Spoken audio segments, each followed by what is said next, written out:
piecemeal. It's not inch or a little bit at a time. It's over. I don't say this to scare anybody. I say this because I was honest when we brought them in, and I'm going to be honest with people who are considering cutting them. I'll repeat, if you cut them, you kill them. If you cap them, you kill them. Let me explain why that is. Critics like Nancy Cassis and others have made this, or tried to make this, about math. They're partially right. It's about math for the people we're trying to bring in. It is not about math for us here in the state of Michigan. I'll explain why. If you are a movie studio and you offer 40% or 42%, as we do, that is a number that gets their attention. Why does it get their attention? Because it's more than anybody else is offering. And that is immediately where they're going to go, because this is a business that looks to save money on every production that it can.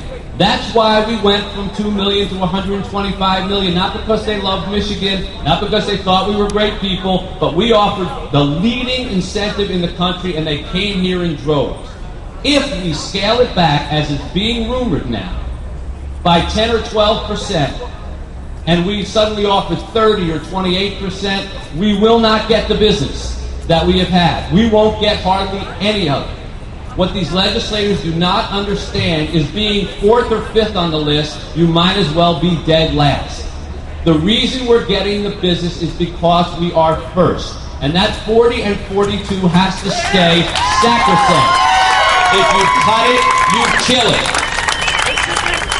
What these people don't understand is that it's like if you have $50 to spend and someone says it'll cost you $50, and then suddenly they say it'll cost you $60, and somebody over here says I'll do it for $50, they're gone. They're not saying, well, I like these people. They're gone. And that's exactly what's going to happen if they cut this thing back to 30%. We will not be competitive anymore. We'll be less than New York is offering at 35%, about what Connecticut is offering at 30 or 35%. LA just put in at 25%. They will not come to Michigan when they can pretty much get the same deal elsewhere. We need this to bring people in, to get them to come. So if you cut it, you kill it. Now to the people who talk about capping. Another idiot idea. If you cap it, you kill it. One of the things that I have been astounded by at the ignorance level of some of the politicians who talk about a cap as if it's just another program without actually studying the business. If you say to the business, we're going to cap our incentive program at 50%, at $50 million, as has been suggested, but we're going to offer an increased incentive for you to build the studio. This is exactly the same as saying, we're only going to let 5 airplanes fly into Michigan, but we're going to give you a great incentive to build a brand new airport. Who on earth is going to build an airport? If you cap it, you will have no studio growth whatsoever. I don't care what they're talking about there's going to be a studio here, there's going to be a studio. They will all disappear. I'm not telling you this to shock you. I'm telling you this because I understand this industry, because I work in it. They will not build studios here with a cap. It's not happening any more than an airport is going to be built with limited flights. It is not about the math for us, but it is about the math for them. If the math doesn't add up, they will not build studios here. There will be no sense in having universities teaching our kids. And if they actually cut it to 30% or cap it at 50%, they'll be wasting more money than they currently think they're wasting right now. Now let me tell you about why it's not about the math for Michigan. I've heard people talk, and again, these same critics say, oh, we're throwing out all this money. We threw out $125 million. Well, first of all, the budget for Michigan's in the billions. So $125 million is not sinking the state. The film incentive is not the reason that Michigan is in the red, I promise you. It was in the red before. If they kill this program, it'll be in the red again.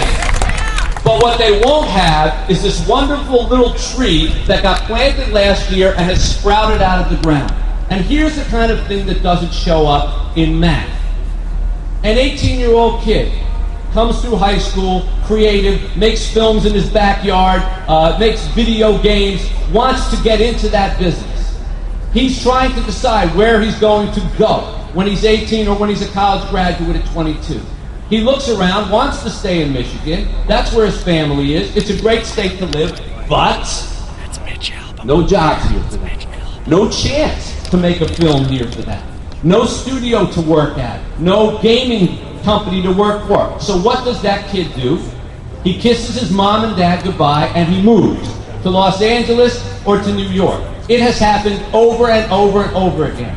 What has Michigan lost for every one of those kids? Bright, creative kids who have grown up here and then have taken off someplace else. Show me where that shows up in the math. They're not figuring that into their equation when they're talking about all the money we're losing. But I am, because that's a person, that's a home, that's a taxpayer, property tax, job creator, resource, gone. How do you measure that? It's not in the math. But it's happening, and if they kill this thing, it'll continue to happen. All the bright, creative minds that are growing up here will exodus and will be left empty. How many kids have you already heard about who have said, hey, wow, I can make movies in the state of Michigan and get a break. I'm going to stay here. I hear they're going to open up a studio here. I want to get a job here. Every one of those people who's staying here is a resource. That's what Michigan is about. It's about its people and its resources. It's the best thing we've got. If we don't encourage these students to stay here, if we don't encourage young, creative minds to stay here, we don't have a future. Much as I love older auto workers, and I'm a lot closer to them than I am to the kids I'm talking about, we can't survive if our population is made up of older auto workers. We need young, creative minds. One of the elements of this bill that nobody ever talks about, except a few people like myself and others who are meeting behind closed doors, is the digital gaming portion of it. Now, in case you don't know, the digital gaming industry is twice the size of the movie and record industry combined. Twice the size of the movie and record industry combined. And we are now inviting these businesses to come here at a great 40% discount. I met with a guy 2 weeks ago, sat in a coffee shop, who's coming here, who just bought a house, was telling me, I can't believe it, I bought a house in Novi for $200-something thousand. I called my friends in Los Angeles, I put it on my iPhone, I took pictures of it, and I said, guess how much this cost?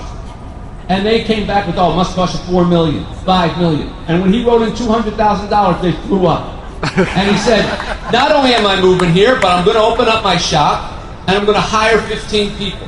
Now, this doesn't make headlines because it's not a movie and it doesn't have Robert De Niro in it. But to me, it is every bit as important, if not more important, for the longevity of this bill, because this guy is creating work. Digital gaming in our backyard.